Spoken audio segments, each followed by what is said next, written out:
How to watch movies on Plex. Hello guys, this is Atticus and welcome back to another tutorial video. In today's video, I'll teach you guys how you can watch movies on the Plex app.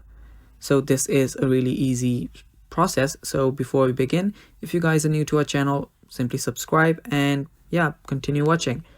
So the first thing you will need to do is make sure that you have the Plex app. You can easily download this on your App Store or Google Play Store.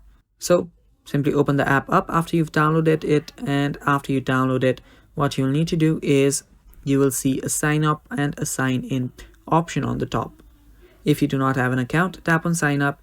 If you already have an account, tap on sign in, and you can easily start streaming your TV shows and movies. So in this video, I'll just tap on sign up and continue with my Google. So after you sign up or sign in, you will see your Plex load up.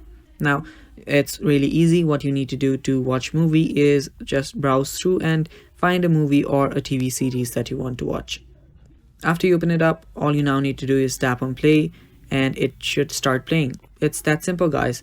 That is how you can start playing music. And yeah, it's that simple. That is how you can watch movies on Plex. Thanks for watching, guys. That is all for the video. Stay tuned for more and bye-bye. Take care.